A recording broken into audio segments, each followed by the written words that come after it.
Amazing. Chick. Oh, yeah, we're good. All right. It's fat. I should have worn black. Raised that's my life as black. Hi, welcome back to Unique Minds of the Okanagan. I'm Robb O'Day, and we are on location in Penticton with Julie Fowler and Paul Crawford of Ignite the Arts Music Festival. How you guys doing? Fantastic. Very well. Let's hop in right away with Julie. Why don't we start in with how you got in, where you're from, and how you became a director of festivals, and how many you've done. Yeah, okay. So I am originally from Vancouver. That's where I grew up. And that's where I first started doing events, actually. My friend Ruthie Sumiko Tabata, she had this idea to do these living closet events. And it was this idea of like getting your friends to take their art out of the closet and put it up. So we were at UBC, we were students. She was renting a house, basically got artists to put art on the walls. Any performances, dancers, musicians could perform. We'd have these epic parties where the music and everything, people performing, went into the wee hours, and that just kind of grew. And it like a snowball going down the hill, it gathered more people. And I remember the last one that I was involved with before I moved to Montreal, it was at Malkin Bowl in Stanley Park. And we had like this art tunnel we built so we could put up paintings, and we had 2 different stages and spoken word poets and musicians, and nobody was there except for the artists, basically, because we had no idea what we were doing. That was back in 1997. And then I moved to Montreal, got involved in the arts there. I was moved there with my friend Ruthie, and then we both helped to start a festival actually in Montreal called Art Matters. It's still running. This year was the 25th anniversary of the Art Matters Festival. It's the largest student-run art festival in North America now, apparently, at Concordia University. And it celebrates, Concordia has a great visual arts and music and fine arts program. So I was there for 2001. That was the first year. And then I graduated and left. And then a group of us who were involved with that actually ended up in Wells. So that's where we met when I was helping to run the Arts Wells Festival up there. And that was interesting that a group of us from Montreal, and it was my friend Beth who first moved up to Wells, and she had gone to Concordia in visual arts. She was from Ontario originally and wanted to go do art in the mountains. And literally typing that into Google back in 2000, Mountain Arts, British Columbia, she found the Island Mountain Arts webpage, which was the umbrella organization that ran Artswells. Okay. So she got a job at Island Mountain Arts because she found their website and they happened to be hiring. And so she bought a car, drove out to Wells, and that's how I ended up going up to Wells to visit her. And I was like, oh, this is a cool artsy community, because Island Mountain Arts had actually been running since 1977 up in Wells. So it was doing a School of the Arts. It had a little gallery, and a number of artists had moved to Wells over its history, because it was attracting artists there. So it seemed so logical to then do a festival in Wells. And Paul was doing a festival in Wells already. He had already lived up in Wells. He was doing the 1 Minute Play Festival. So that's how we met, was up in Wells. And I said, do you want to put your 1 Minute Play Festival together with this new festival we're doing in Wells? And he was a little apprehensive, but decided to join in. And the rest is kind of history. And of course, pandemic came along in 2020, and that was the last night. 2019 was the last Artswells that I was part of. It's the last Artswells, I guess, that's happened in person.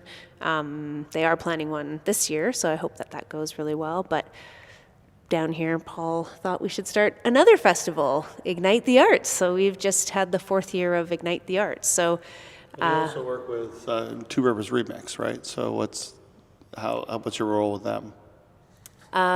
Two Rivers Remix is an incredible Indigenous festival organization. More than a festival, really. They do these movable feast events where they go into different Indigenous communities all around BC, and they have amassed the staging, the production, and the crew to show up in a remote location. They've got an electric truck, which then can actually power up a stage. So they actually can go in and start live streaming an event pretty much from the middle of nowhere. Wow. And they've been doing that and bringing contemporary Indigenous music and art combined with the local artists of that area that they go into. So I've been able to help them over the years with mostly on the grant writing front and sort of organizational, because Mika Noel Morgan, who is one of the lead singers in Malauman Collective, which is an incredible band that played this year at Ignite, and also would come up to Artswells. And then I guess Two Rivers Remix has been now operating for, I want to say 6, 7. It's hard to know. The pandemic kind of, it's like, how many years was that? They started a couple years before the pandemic. And so, yeah, Mika basically said, oh, maybe you want to help this? I could help bring some of the information and experience of Artswells and help them start that organization. So, yeah, it's the long answer. It's a good answer because, I mean, Artswells was, I played at a lot of festivals, like we were saying upstairs, though. Artswells has probably been one of my favorite because it's not a music festival. It's the entire town is a giant gathering of like-minded, creative people there for one thing, and that is art. Where music festivals are, a lot of the time I find people are there to enjoy the music and party. And the artists are there to enjoy other artists. So getting to even be a part of Wells and Artswells was a magical thing, because I think bringing what you guys had created up there down here has only strengthened that fire that was there already with a bigger area to expand to. Because Penticton, how many venues do you guys have during the festival?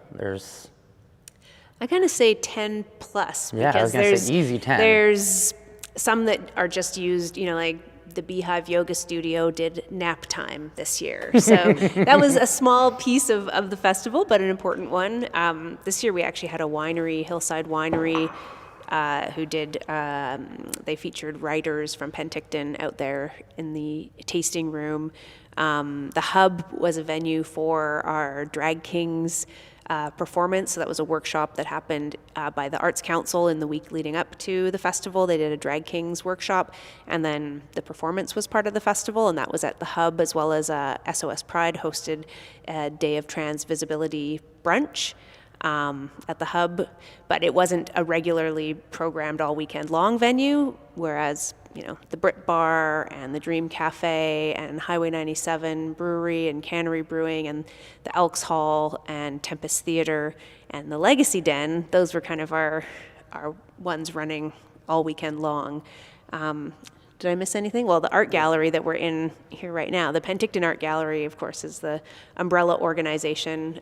So in their tea room throughout the weekend, there was workshops and some performances, and then, of course, encouraging people to come in here. Actually, there were some performances right here in the gallery, which was really beautiful. Yeah, there's an amazing sounding room for, like you were saying earlier, for anything, and then you get drums in here, you get a kit in here, and it's just overwhelming. But the room itself has beautiful acoustics, so I can imagine hand drummers sound good in here, singer-songwriters, and... It was someone playing the Bansuri flute. Oh, wow. So, yeah, actually the partner, Paul Gibbons, the partner of the artist that's in here. That's kind of cool. So yeah, they did that, and then the neat thing, they had another gentleman do a performance, a dance. What would you have called it? Well, he was a clown. Yeah, he's so doing a kind of a mime clown, physical theater style. Yeah, they're a performer. They're both members of a performance troupe called Snake in the Grass, which was very active in Vancouver in the late 70s and throughout the 80s. So they were part of festivals and doing a lot of sort of activism through clowning and physical theater.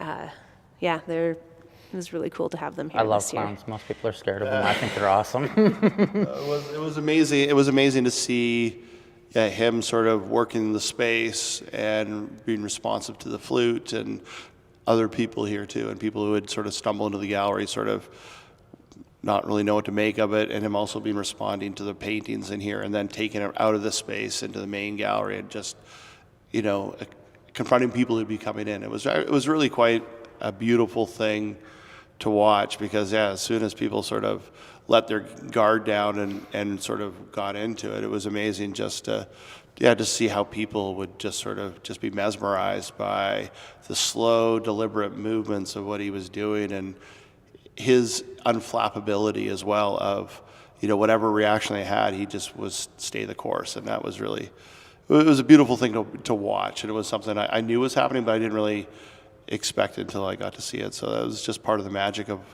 these types of things, you know, that happen, and those experiences that not only I get, but, you know, the general public could engage in and see something that they would never seek out on their own accord, because they might not have any idea what it is or have any sense of interest in it.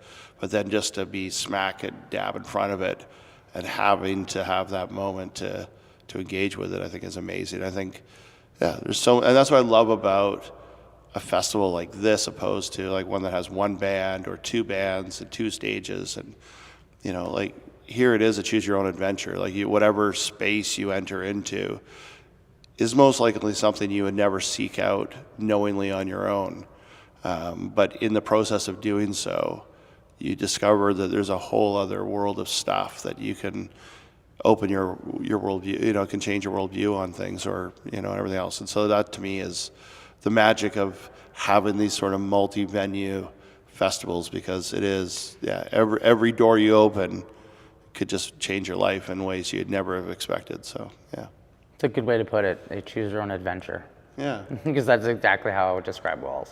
Like Arts Wells was so fun. You had a little stage on the side of, I think it was like a trailer, and that's where we had the hip hop thing, and then you had like the bar, and then the school house had, what is their name? Blackberry Wood upstairs, and we were playing downstairs, and I swear the floor was gonna cave in, because the people upstairs dancing to Blackberry Wood was just, those guys, was the first time I ever seen those guys, and still to this day, one of my favorite bands.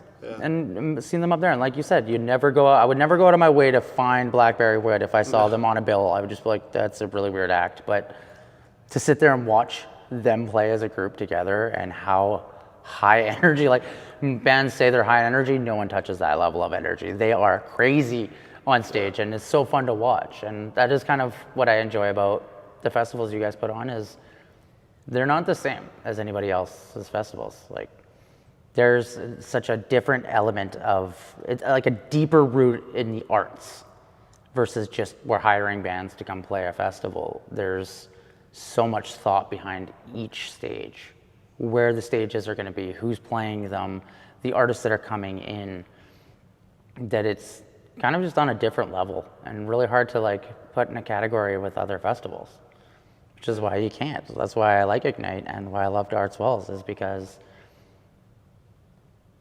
in a world full of 1,000,001 music festivals, you guys are creating a community versus just a festival. Like, there's a huge following and community behind it. And it's not just that, like, the people that are helping are kind of like a family as well. Like, you see the volunteers, and they're so happy to be there and be part of it. Even the meeting that we had, and you invited us to see that many unique and creative people in one room, all with the same goal of just helping artists, it's almost a dying breed. I feel that we're standing on like the edge of where promoters are just not coming out anymore. Like, there's an age gap between people who are putting on events and people who go to them. But my biggest fear is to watch these things kind of die, you know, if they don't carry on, which is kind of like when you're saying the one festival you started is like 25 years in, that's a win in my books. Any festival that makes it that long, that's a win, because it's hard to get past your third year. So it takes a good team. It takes even better people to run it, because if you guys weren't the people that you were, like how much you care for the arts, I don't think it would be such a success in anything that you touch. Well, I just say we're both blessed to be able to have access to a platform, right? And that's the thing. And I guess our biggest fear is that it becomes attached to a personality. Really, is like, it's got to be bigger than the two people whose initial thing drove the whole mission, right? Like, and we are blessed that we have an incredible community of people that do step up and support it and are engaged in it and become, personally invested in making sure that it's a success. And, in Wells, it wasn't anything that we plotted or thinking that was the way it was going to happen. It just happened out of necessity and the fact that we never had a lot of resources, and so we really had to call in every favor that we knew. And but then in doing that, it did create a thing. It created as many problems as it did blessings. If one year you said, Blackberry Wood was a perfect example, like one year after having them X amount of years in a row, it was like, we got to cut somebody this year. And we didn't give them the call back, and just like, oh my God, it was like divorcing somebody, right? It was nothing personal. It was, and that's how we got to so many stages, because, okay, well, if you're willing to come for nothing, the least we can do is provide you a stage to play and put you in front of people, right? And it's never wanted to take advantage of people. It's just people want to be a part of it, and I have a hard time saying no. But at the same time, it's amazing to see all the things that come out of it as a result. And it becomes its own sort of self-policing thing, and just in a world that's becoming increasingly isolated, insular, and everything else, the fact that we can all gather, once a year at least, to share stories and grow together and just see where we've traveled over that last year and everything else is really remarkable. And that's kind of what communities are, right? Having that chance to get together and celebrate together. And yeah, there are less and less of those opportunities in our communities and in our world today. And that is, it's really hard to, you want to see more of that happening, but knowing also what it takes to do those things, it does take a lot of energy and time and dedication. But yeah, this year especially at Ignite, I just felt people were going through some really heavy stuff. I mean, there's a lot of heaviness in the world, but just personally too, people that were dealing with deaths and anyway, lots of things. And we had a session at the festival called Mental Health Songs in the Round, and we've had that a number of times. Naomi Shore has led that the last few years, and it was there was lots of tears, but that was part of this catharsis, and I feel like it's like providing those spaces where those kinds of things can happen are really important and really healing. And it is, I appreciate that what we're doing is something sort of not like just a regular music festival, because that's it's true, that's sort of the ethos we've gone in with it, is, at least for myself, it's like I know for myself how healing and transformative the arts can be and what a lifeline they are for a lot of people. And that's what's driven me to do these kinds of things. It's usually not a very good business plan, and always, even like in this moment right now, I know there's people criticizing it never makes money, it's not making enough money, and we shouldn't do it because it's not making money. It's like I know it's never going to be a money maker, and I'm so grateful for the artists also that contribute, because there's no way you can have a festival like this if you're paying full freight on things, because it's not, again, there's when you add up the ticket sales, and you get some funding and you get a bit of this and a bit of that, but but it is for, it has to be giving something back to people in other ways. And that's the thing that we can never, it's hard to value in our society. What is that thing that you're getting? It's not about money, and fitting the arts into our capitalist system is always a challenging thing, right? Because in a lot of cultures, these kinds of gatherings where you're sharing music and art is just woven into the culture, and it goes without saying the value of it and the importance of it. But we don't have that really in our Western capitalist. So yeah, always having to sort of justify the worth and the value, and when it's something that's like, oh, someone's happiness and their well-being, like, how do you put a price tag on that? You really can't. And so we're always battling that push of like, why are you doing this? Why is this important? It's not making enough money. And but I know deep down how important it is for the community and for the people that participate. And it's a really big, what's the word? Like, it's a big responsibility, I guess, to do those things. And I feel it, and a lot of times it's like, why do I do this? It's an Arts Walls. I mean, that was 16 years. We never had kids, but we birthed a festival, and then it's like funny that 16 years in, it's like, oh well, it's got its driver's license now. It's like off and driving on its own, but it was a big commitment of our lives to do that. But as Paul mentioned, like seeing the ripple effects and, hearing your story is really gratifying to know that that was something important in your life. And I love hearing those stories because it is a choose your own adventure. There's not one main stage where everyone's having this one collective experience. They're each having these moments in different ways, and I could never know what all the different, I'm not even seeing half or even a quarter of the things that are happening, so, Yep. And I miss a lot of things because I'm running around, but it's, want to say anything? Well, what I really think is really interesting is like, it's having this platform, but what I really loved about Arts Wells and what I hope will happen here is that it serves as a catalyst to spurn other people on to create their own events and do it. Like, it's not rocket science. There's no sort of mercurial knowledge or special thing you need to do it. You just need to just do it, right? And you're going to learn as you go, and you're going to make mistakes, and you're going to figure it out, right? But I just think we get paralyzed thinking we can't do anything, and we all have the capacity to do so much more. And I just hope that this event does maybe inspire other people to think that they can do more as well, right? And put things on. And why is this now the exception and not the norm? Like, it seemed to me like community gatherings used to be far more the norm when I was a kid. Not a huge one, and certainly not that my family sought them out. But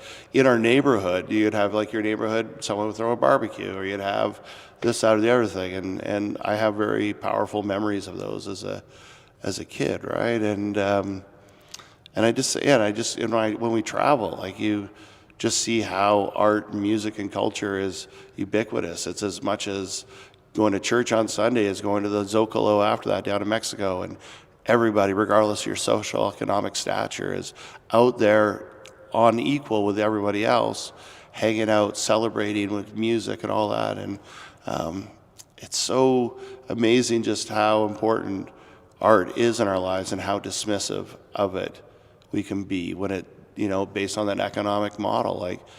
We don't go a day. There isn't a person alive in the world who doesn't go a day in their life that doesn't have a musical soundtrack to it. There isn't an event in our life that doesn't have a musical soundtrack in it. And so for me, music was always like the low-hanging fruit to get people into the art gallery. Like, they wouldn't come into an art gallery, but they'd come in for a concert, maybe, right? Maybe it'd be I did do crazy metal shows and stuff in the gallery in Grand Forks, but like different things. But once they get in there and they realize that it's a safe space that even they can be in, maybe they'll come back again. In the summer, I had a skateboard ramp in here. The kids trashed the place, drove me bonkers. But, every once in a while, I hear a story from some kid that was their summer, right? And that was my hope at the time, is that maybe at some point, later on in life, they'll remember that summer that they tore up the gallery, right? And and had fun there, and they were part of the exhibition. And so with the festival too, I just hope that's what it is, right? And it's been amazing to see all the other festivals that have sort of taken a hint of inspiration that have started as a result of somebody being involved in the festival and all that other stuff. And so that's incredibly heartening and encouraging and rewarding, you know. And so, yeah, it's not like I didn't know anything about music before I started doing shows in an art gallery. Like I knew nothing, but I just learned and just met people, and it all happened. And as a result of that, and just seeing how one thing is a catalyst serving, you know, to serve some other purpose that I had at the time. So yeah, it was remarkable. And I love your story about Wells, because my favorite stage at Wells was the basement of the community hall. Like to me, that was by far one of the most amazing places I saw shows, was downstairs there. And I was there when I thought the floor was going to collapse too on many occasions. So yeah, it never did.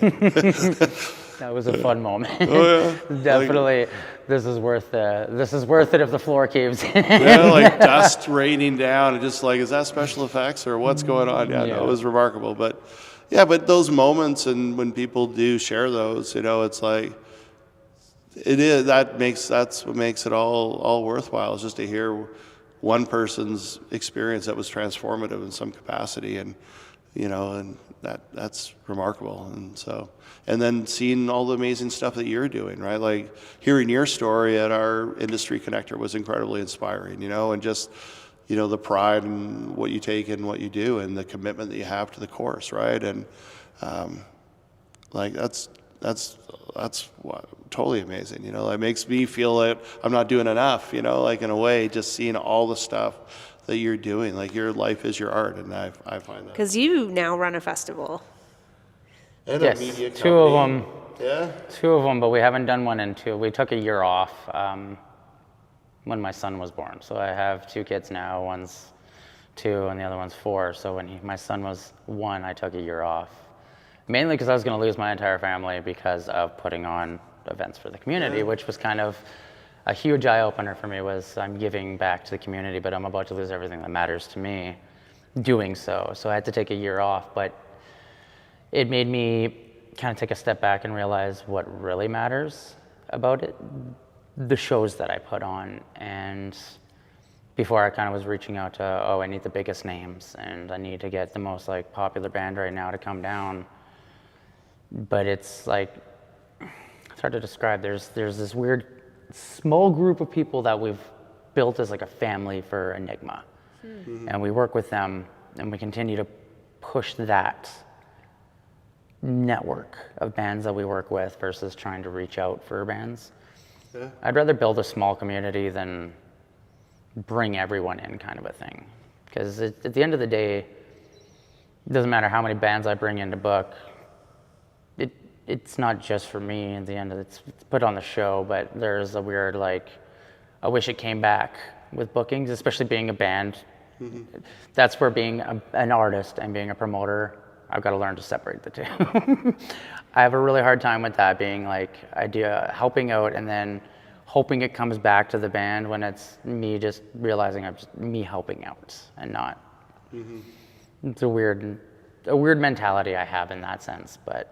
I find it fascinating, people's obsession with the headliner, right? You know, like mm-hmm. We get it all the time here, like, who's your headliner? And it's like, well, everyone gets billed the same, everyone gets paid pretty much the same. Like a headliner, to me, is so problematic on so many levels. One, the pay disparity, all the other baggage that comes along with that. But then if they did something stupid and everybody hates them all of a sudden, then you're stuck with a huge bill and nobody wants to go see them, right? And I'd rather build a festival that people buy tickets based on just your reputation without knowing a single person who's performing. And just come out and support it because they know and they trust the curation. And of course, it sounds like you also book a lot of the same acts over and over again as well. I will, and as they move on and they get further, they're at a kind of another echelon that I won't touch anymore, if that makes sense, because I want to help the emerging ones. Like, I don't need to help a band that has 100,000 fans If they want to come perform, sweet, but I'm not going to pay them $5,000 to do so. Fair enough. I'd rather bring up a band from Vancouver that's got 1,000 fans that's slowly building themselves up, get them into the Okanagan so they can build that fan base up, and then when they come next time, the show's packed. Yeah, that to me is more valuable than bringing in somebody who's worth $15,000. 100%. You'll never make your money back on that $15,000 band. No, or even like or even anything, right? meeting Like, your heroes. They say never meet your heroes. I tried to book one of my favorite hip hop artists. I'm not going to name him for the festival for this year as our headliner, and the rider alone scared me off. You just It wasn't even the price of it was the rider. Everything that came in has to be a 5-star hotel, has to be this kind of drink to the backstage, has to have a green room. It's Clancy's, bro. There is no green room. Yeah. Like I can't offer that. I'm not going to. I'd love to have you, but I'm just gonna say no. And that's like that's the hardest decision. Is like But those things are all negotiable too, right? Yeah, you can always take that red pen and Yeah. go, no, It's true. no. it's And at the end of the day, like what I found, if you create an experience that everybody's talking about, those people will come for whatever it is just because they want to be a part of that experience. And that, to me, it was the greatest, at the end of the day, was the greatest endorsement is people who just wanted to be there because their friends had said it. And, going to conferences in Toronto, it's like, oh, you're the festival that nobody gets paid at, that everybody wants to play, right? And like, well, I can't, I'm sorry about that, but, it's like, you want to create a place where people want to be. And as we were talking about beforehand too, like, it's lovely to help people on the way up, but when they get there, it's even more amazing if they want to come back. Exactly. And don't even want to build them, just show up. Because there's a huge endorsement of somebody just showing up in the audience, right? Mm-hmm.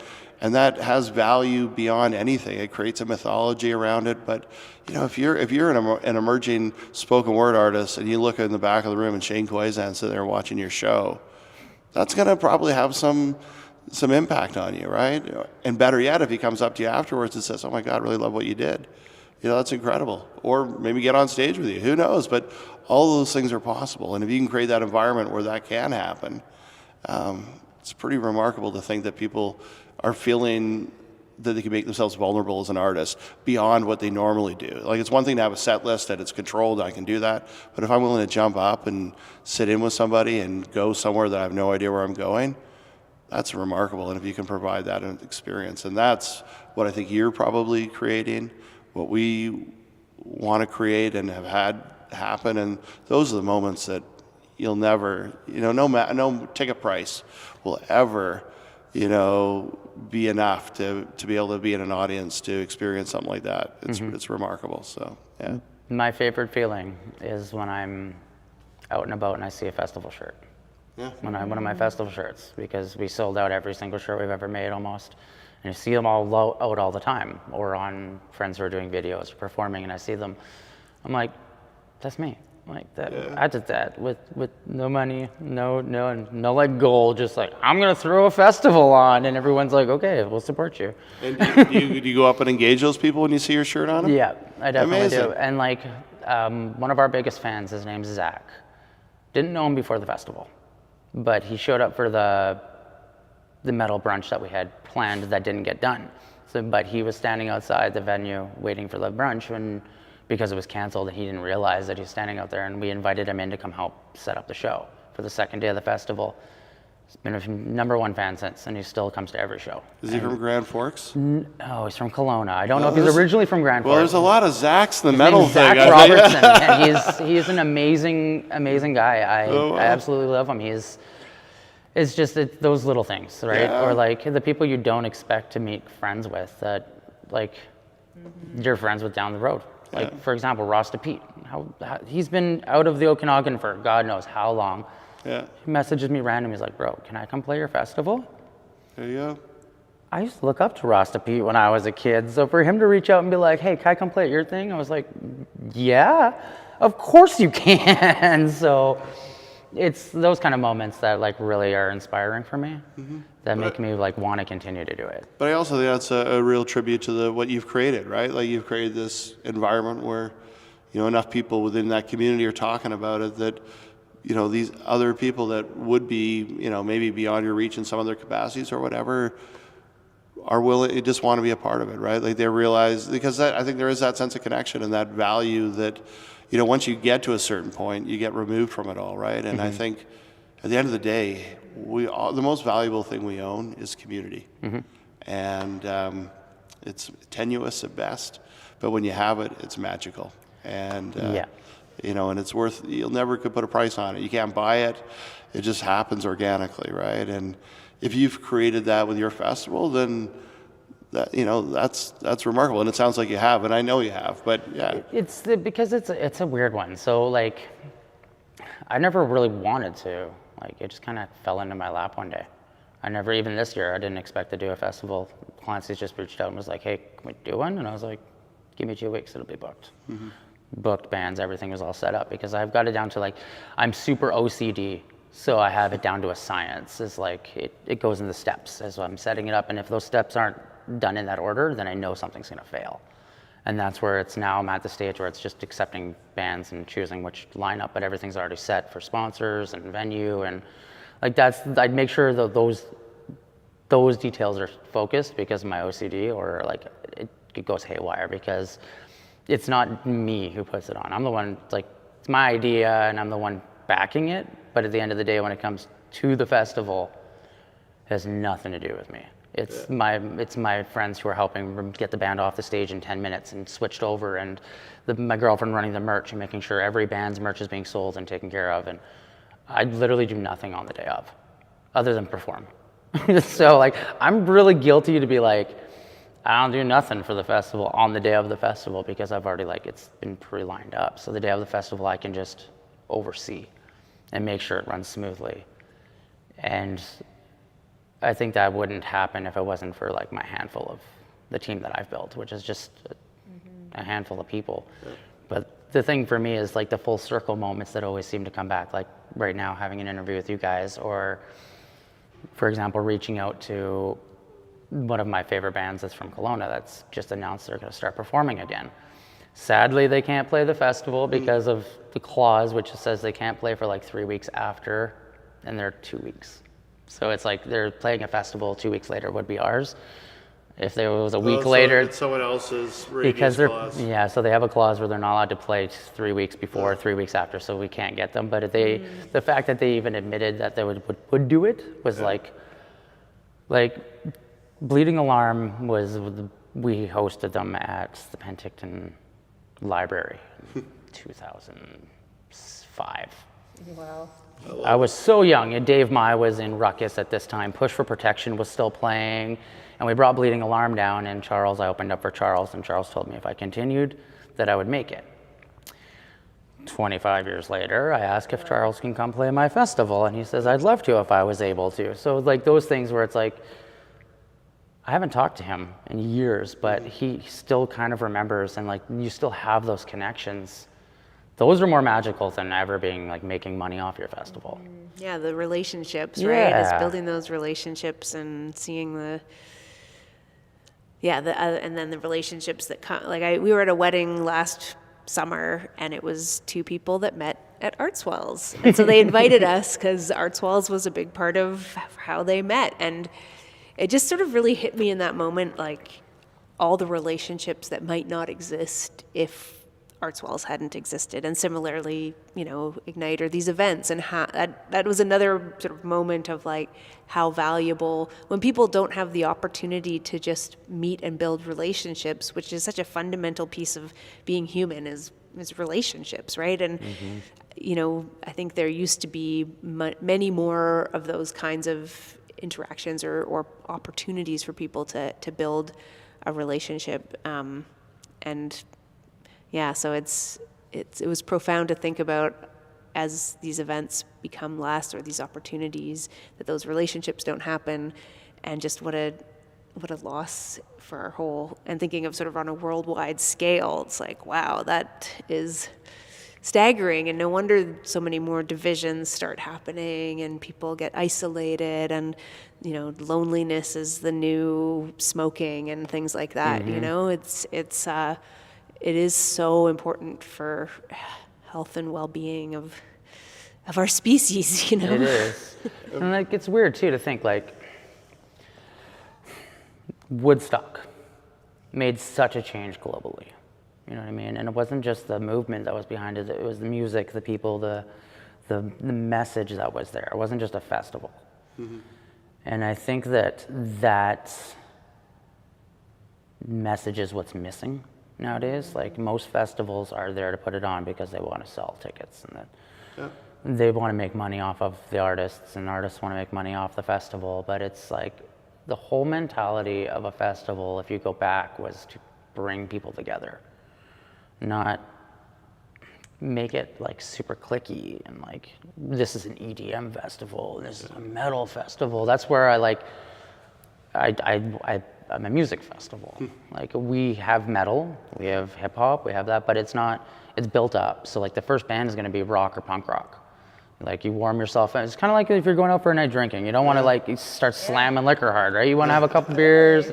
You want to build up to the heaviest music. And that's how I feel a festival should be. It's a music festival. You're there for an experience. You're not there for a select handful of bands. And that's kind of what makes me not like going to festivals personally, is because it's like, I always find I got to go see this band and this band, and then I'm guilty of sitting at the campsite just doing nothing. I hands down, we performed Armstrong Metal Fest, and we performed Loud as Hell, we performed Decimate, and every time I'm so exhausted from traveling and touring and being on stage that it's just like, I don't have it in me to get up and go, and I feel so guilty and bad. Don't feel guilty. Like, I remember in Wells, like, there was a moment that it happened. I realized the camp culture was taken over in some regards, and I would get really angry. Like, fuck, look at all these amazing things that are going on. And then going to other festivals and then getting sucked into that, I realized that even though I missed everything I wanted to see that day, I wouldn't have given up all the interactions that I had, right? And that sort of takes it to another transcendent kind of level, right? Like, I've always joked, but I truly believe it, that your festival shirt that you were talking about, like the power of seeing that around, or the festival wristband, is a remarkable thing, because it gives you superhuman power and license to go out and talk to somebody, because you have that common shared thing. You would never go down and see somebody on the street and walk across the street and talk to them about, what did you just come from? What did you go and see? Or be having a coffee at Starbucks between shows and like, oh my God, what are you going to see tonight? And it does open up an opportunity to engage with people in a much richer, deeper way that doesn't happen on a daily basis. And it just gives you that one little avenue to go in there. Like, how many times have you, when you see someone with your shirt on, you'll go out of your way to go and engage with them. But if they didn't have that shirt on, you would have never even thought about saying anything to them, right? Most of the time they think I'm crazy, because I don't think they recognize me, because when I'm on stage, I take my glasses off. And I'm like Clark Kent. So when I put my glasses on, people seem not to realize who I am. So I find it funny, because they're probably like, who the hell is that guy just talking to me about this shirt? And they don't realize, like, that's my shirt, bro. But that's awesome. And I think, once after the initial shock or whatever, but there's also probably a smugness too, that you recognize it as well, right? And you've got that one thing to talk about, and then for them to then realize that you were the guy on stage that kind of gave them that prompted them to want to buy that shirt, is also pretty amazing. I think as an artist, as a presenter, that would be so rewarding to have those moments. And that individual, once they got over the shock, or somebody randomly coming up and talking to them, probably is going to now value that shirt or that moment in ways that you'll never understand either, right? So I think that's pretty beautiful. And and I've given up on the camp. I think the camp culture there is something to it. As much as I wish you were at the show, I can't also deny the fact that you sitting around meeting somebody and get into an incredible moment isn't also incredibly valuable too. So I have a hard time when I'm on the road with the boys. It's like, those are our moments. And because our band works so well, and I've been friends with my bass player since I was 5. Wow. So we're going on 30 years this year of being friends. And our drummer's like 20 years older than us too. So he's like, we always joke that he's dad. So he's like keeping an eye on us. But like, we have such a cool relationship that when we're at festivals, it's like, we never get those moments to be together as a band. We're always so busy with family and writing, and when we're booking and when we're performing, we're busy setting up and doing stuff, that we never get to the friend moments. So when it goes to like camps at the festivals and you're like camping, it's like, let's all go see Green Jelly right now and listen to Three Little Pigs, and then after that we go back to the campsite. Nice. You know, like we got to enjoy those moments, but like I kind of kick myself in the ass for that. I wish I would have went and gone and seen more Green Jelly, because like how many times can you say I'm going to go see Green Jelly? Yeah. It's not like, those moments are super valuable to me. Of that's why people like festivals. And it's hard, like, not being a camping festival, because like I'd love to be able to offer that and go see like people partying and having fun, but knowing that we host it in like a safe place that's inside, I know no one's going to get hurt, and also things aren't going to be taken or things are going to be done. There's a lot of scary things that happen with outdoor festivals that really terrify me. Or like, for example, a couple years ago when we performed AMF, one of our buddies passed away from an overdose, and it's like those things you don't expect and you can't really prepare for. No. As best you can as an event promoter, that's life. It happens, right? So it's actually remarkable. It doesn't happen more often. When you think about any community of a substantial size, you know, like of all the years with Artswells, like we never really had many real issues, right? And most of them are always locals. But when you're bringing that many people together on a regular basis, you know, it's hard to control, and statistically, things are going to happen. You can do all you can to prevent it, right? But at the end of the day, it's tragic and sad, but it does happen from time to time, you know, not a lot. Sort of like a plane. Yeah. You know, think about all the planes flying around. They don't crash very often. When they do, it's devastating. If they do, it is. Yeah, exactly. You know, like it's a lot of people in one go, but it doesn't have, you know, for all the people that have been flying around, it's really relatively rare, and remarkably rare, all considering. So I think we have a good BC, like the BC Alberta scene too is very tight-knit and caring, so a lot of the event organizers tend to work together. And you'll see like Jeff from Loud as Hell from Alberta will come to AMF, and he helps as a team member there, and he's supporting, and the festivals all kind of work with each other in the metal scene, at least. And then I noticed that when it steps out of the metal scene, there's these cliques of promoters who don't want to work with each other. And that's what I would like to change, is why do promoters not just book the same shows? Like, if you've got a show going and I've got wicked bands that need a show, to make a wicked show instead of just fighting over it. For mainly in the Okanagan, when you have 5 venues. Penticton's got 3 of them, and Kelowna's got the other 2. It's kind of difficult to work around having like 9 different promoters all trying to put shows on, when we could just like unite and put on epic shows versus like small pockets and breaking them up. So that's why I like working with Kamloops promoters. Like, we're booking Storm the Empire's a small run for August, and there's a promoter putting a festival on in Kamloops the day that I was looking to book a show. And instead of booking the venue that I know is going to sell out and people will come, and then we're competing with 2 shows, I just reached out and I was like, hey, can we play your festival? Saves you hassle competing, saves me hassle having to book a separate venue. That makes more sense in the long run than trying to put like competing with each other, which I find is, at least here in the metal scene, there's like a bit of a competition. Who can book the best show? There's like 3-4 promoters that work against each other, but with each other. If it makes, we all work together, but we don't. So I find that's like the most difficult thing. It's like trying to build that community with other festival builders, because everyone's going to keep your secrets to yourself of how you make it work, right? But well, yeah, it's funny because I'm the executive director of the BC Music Festival Collective, so our whole thing is working together. But the thing that we mostly are working together on is the logistical things, whereas artistic planning, well, especially because we've got all sorts of different festivals that wouldn't, you know, necessarily share acts. Some of them might, but yeah, it is, the artistic territory can sometimes be delicate, because yeah, festivals are like, well, I don't want to just have the same lineup. But I do see a lot of festivals working together in different areas. I know we always, up at Art Swells, we all knew kind of all the northern festivals.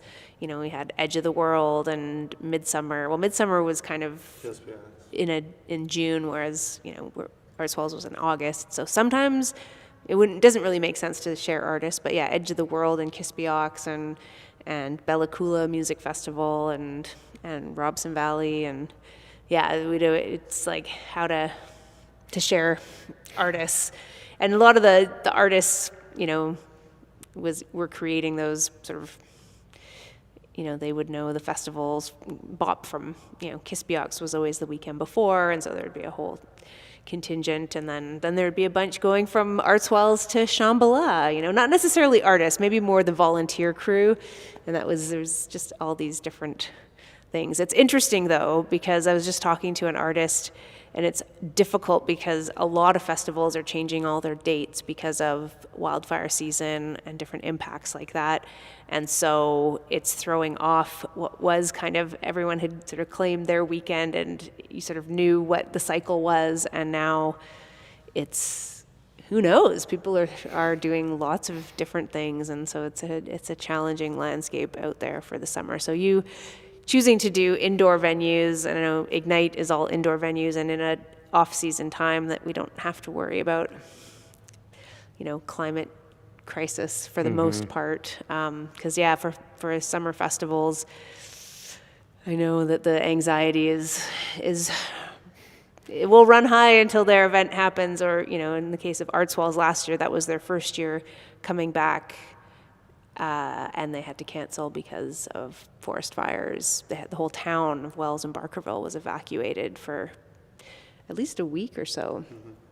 And that's definitely, you know, having started Art Swells in 2004, it was never even a thought. That there'd be fires up there. Yeah. Never even a thought until 2017 when the Caribou had, I think there was like, I don't know, 20 different fires that were all ignited simultaneously with a lightning storm that hit the beginning of July. And then, you know, Art Swells was the beginning of August. So we had this whole kind of countdown, and it's like, this is when I learned how to run a festival in a state of emergency. And every other Caribou festival was canceling. There's a lot of pressure to cancel. I was getting messages, you know, criticizing the festival for not canceling. There was people who wanted to sell their tickets and couldn't sell their tickets. There was a lot of stuff. Yeah, that was a big learning curve, and we did actually run the festival, and we were very lucky that the highway reopened and there was a safe weekend, and it was a beautiful event actually, but that was it. Then from there on, it's been, you know, every year there's a festival that has to cancel. You know, obviously they're already started now. Not the canceling of festivals, but the forest fires. The forest fires, yeah, I saw that the other day. When we were in, we've actually had two experiences of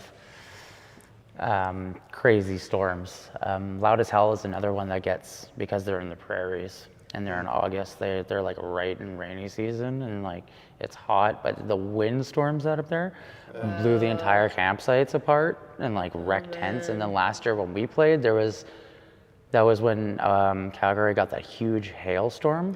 We were in that, and we were just like underneath our tent, and it's pouring rain, and we're like, oh my God, these are the moments that are like scary about festivals. There's a lot of like, that's a big thing too, is like fires is one thing, but natural disasters, you can't. Yeah. What are you just supposed to do in those moments?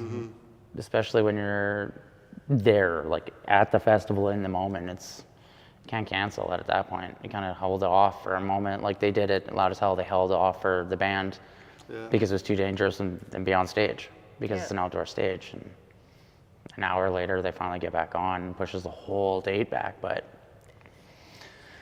those decisions you got to make, right? And you know, bite the bullet on those. It sucks, but it's mind blowing to think that that's an issue now.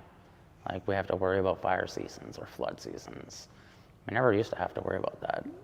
That's why I chose April and October. stay as clear away from all the weather as possible. that's and even April, there's another festival during April, and then right after there's another one. So it's really hard to like map out when you're going to do it, especially if you're not in talks with other festivals. Like that's the hard thing. You have to be like on top of every other festival and knowing their dates and who their headliners are. And well, it gets you involved in the BC Festival Collective right. and keep building up this industry connector where we can start having more of those conversations and meeting. I think that's the most important thing. Once you start meeting people, it's a lot easier to get a response when you email them or phone them up than just like an email to info at, and it's just like, oh, another person looking for something. But I think we all just need to get together more often and collaborate and find out how we can support each other, because at the end of the day, that's it. And it's just back to your idea of like what makes a strong festival. It's like you may be by virtue of being the person doing all the phone calls and the connections, the person who's ahead of it. But yeah, at the end of the day, it's an incredible team of people, volunteers and everything else that make it happen. Somebody unfortunately has to be the lead organization. Somebody has to, be the primary contact, and it sucks. Like it always makes me uncomfortable when somebody's on stage. It's like, oh, I want to thank Paul and Julie. It's like, well, it's not really, we're just two people of many, right? And I get it that you feel you want to thank somebody, but yeah, like we've had problems where, it becomes a point of salt in the wound for somebody. It's like, well, it's not by virtue of we're asking these people to do this. It's just we're their primary point of contact, you're right? the face. Yeah. And it's like at the Dream Cafe, they always say, oh, I want to thank Kevin, or the rest of the staff, right? And but Kevin's the first person that they met them at the door that's going to write their check for them, right? It doesn't mean his job is any more important than anybody else's, but but at the end of the day, it is the sum of the parts. Like anything that's worth anything, that's magical at the end of the day, that has any lasting power, is not because of the person who, it's the sum of the parts that make it happen. And so I've always been really conscious about that and really appreciative of all the people that contribute. It doesn't matter what you do, even buying a ticket, you're as equally invested in it as the person who's put in countless hours organizing it, right? You need all of it to make it to work and to make it successful, and certainly to make it last.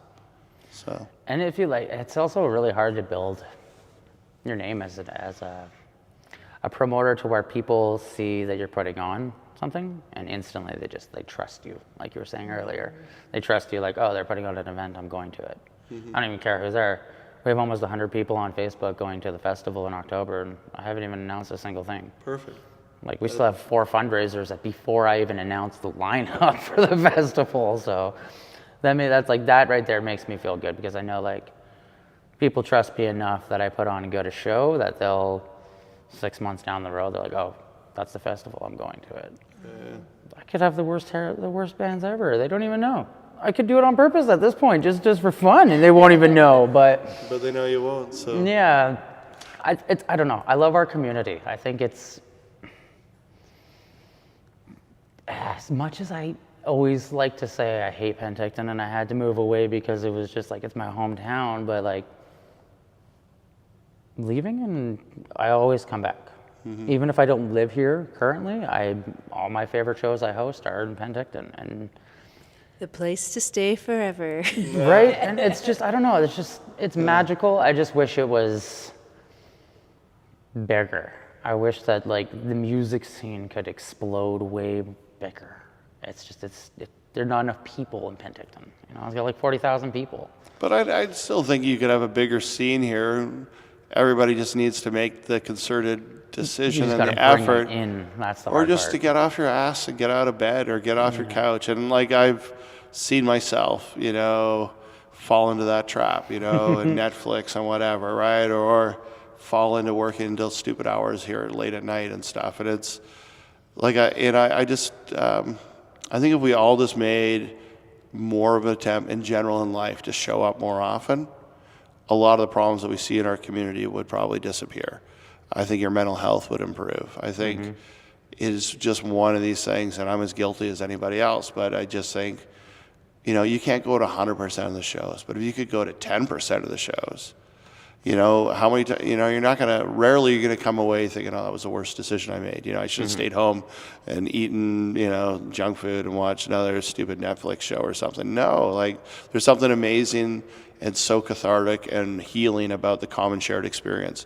Even if it's a bad show, like, there's something good that's going to come out of it, or the fact that we all got to see this incredibly crappy show together, right, or whatever. But that doesn't happen. That doesn't happen often. But, you know, if it goes off the rails, it's like, oh my God. There's still something about a live show that, whether, you know, and it really hit me. Both my parents, well, my dad is in assisted living and my mom is in long-term care with Alzheimer's, and music. Oh my God, they bring in live music at least once a week, and it's so incredible to see how that touches people. And I see it with my mom in particular, who, you know, she's pretending to sing along and just like gets all into it. There's something about that live experience. Like, they couldn't just put that on a television and play it and have the same effect for those people in there. It's that live experience that is so moving, and I could really see it with the musicians they bring into this care home. It's huge for the people in there, and it brings so much joy. And it's easy to sit on the couch, and of course I'm guilty of it too, and be like, oh, you know, can I really get out tonight? And we have someone in town, Jerry Gabriel, who is incredible at going to every kind of music in town. Almost every night of the week he's out, and he's sharing it too on his social media, and it's inspiring. Like, he kind of puts me to shame a lot of times. I'm like, oh my God, Jerry's there too, and then he'll drive to Vancouver for a show, and then he's out in Oliver for a show, and then he's always got the biggest smile on his face, and he's dancing, and it's like, yes, it's medicine. Mm-hmm. Yeah. There's a local metalhead here named Jody. I can't remember his last name, but I see him at every single show. Like, big shows, little shows, he's at every show, and I'm like, we need more of you. Yeah. We need more people like you who are just like, yes, I want music. Yeah, we need more people like you, right? Like, we just need more people stepping up and doing anything, right? It doesn't matter what it is, throw something on. And by throwing something on, you also realize quickly how important it is just to show up too, right? Mm-hmm. It's so disheartening. I'm sure you've experienced, you put all that time and effort in. Yeah, artist shows up. It's like, how many tickets you sold? It's like, well, you know, I sold, you know, but they all show up late, you know, they're not a ticket buying crowd here, right? And you stand outside. That's Penticton for you. Yeah, you stand outside and you have every set of headlights. You're like, oh, please come into the parking lot. And it's just like, and at some point you got to just say, well, the show's got to go on. You know, you're 10 minutes late. Oh, they're all late showing up, you know, and sometimes you get lucky, you know, you start and then suddenly the room fills up and it's like, oh, thank God. But sometimes it's just 5 people, right? And you're digging in your pocket to make sure they got gas money to get to the next thing, right? And it's not like nobody's making any money in this. Like, I don't think I've ever put on a show where I haven't actually paid more money out of my pocket just to help out the artist. Like, it just... everything costs more. You know, nobody's making any money. The artist isn't. The promoter isn't. You know, maybe there's some promoters. That's a level. The gas stations are. Yeah, that's a level beyond I've ever been at. But I'm not interested in that level of a thing either, right? But I've always thought, I had this dream, like every graduating student in Canada should go off and do like some world service somewhere. Go somewhere where you are a minority and see how the rest of the world lives. Mm-hmm. Whatever money you make through the government paying you to be there to do this, like 6 months of service or whatever, come back to Canada and you got to throw an event and just like put all the money on the line. And you'll learn pretty quick that, you know, we need to go out and support each other a lot more, because, you know, like it is stressful putting stuff on, you know. And yeah, you can do the math at Dream Cafe and a full night and 100 seats at $60 each and think, wow, you just made $6,000. Well, but you weren't there the other 6 nights of the week that were blank and empty, and, you know, or didn't sell out, or you're paying more in guarantees, or you're paying your staff. You're still paying all your running costs. Mm-hmm. So, yeah, I think we just need to all just show up more often and prioritize things that are important, and is community and meeting people and having that common shared experience more important than sitting alone at home watching TV, eating a bowl of ice cream? Probably, like, let's just get back to a point where, like I said, you can't expect someone to do it 100% of the time, but start off at 10%. Go out once a week, once a month, and just see how good that is for you. And then, maybe that benefit will far outweigh not doing it, and maybe you'll go out twice a month, or 3 times or whatever, right? And just don't say yes on Facebook. Put your money down and just do it, right? It's a small investment at the end of the day, but the repercussions of that small investment could ensure that we have a thriving, vibrant arts community here. And Penticton has everything it could be to be a vibrant arts, music, cultural capital of BC. Oh yeah. We just need people to show up. I think the one thing the Okanagan is lacking, and I'm a huge advocate for it, and I always probably sound like I complain about it all the time on the show, but it's an all ages venue. I don't disagree. We need something that, I was in talks with John Horgan over the pandemic, and he wanted to cut back the drug use in the youth, and well, you can't do that if you're not giving them somewhere to go. You can't expect them to not do stuff if you don't offer it to them. There's the huge market for underage kids to go to shows in a safe environment and learn skills that they could potentially not know, which is networking, putting on shows, watching musicians, being, I want to play an instrument. Those are the kind of things, if it wasn't for Stutterfly picking me up after hitchhiking to their show and letting me run their merch booth for a night and learn how they set up the stage, I wouldn't be where I was today. Wow. I wouldn't be putting on if it was not for Stutterfly. That is a 100% fact, because I would have never seen what behind the scenes of being a band was. Just watching a band on a stage is not what a band is. Yeah. There's so much more to it. And that's kind of what I fell in love with. And I think that if we're not inspiring the next generation to pick up instruments, then we have no reason to complain about it. And you mentioned Hog's Breath was a big, important place for you, and that was a venue here, a coffee shop here in Penticton, where what is now Starbucks, and you could. It was all ages, right? Yeah.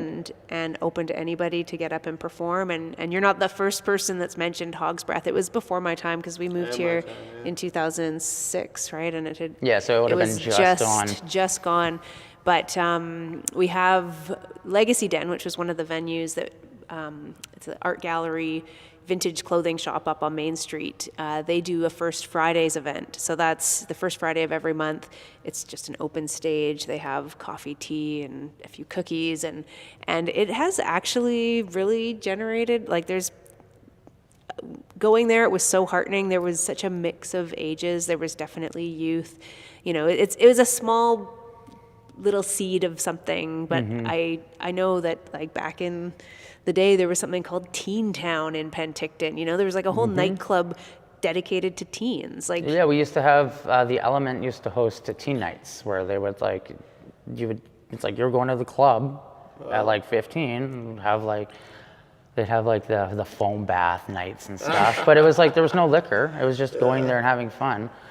And then there was the street level, which was an arcade at one point, and they took that away. And that's the thing is, Penticton has taken away every aspect for the youth other than the golf course down by. And I don't think it's just Penticton, though. I think these are Kelowna spaces as well, yeah. that all across communities in the province and the country, those kinds of spaces, for whatever reason. And I don't know if it's liability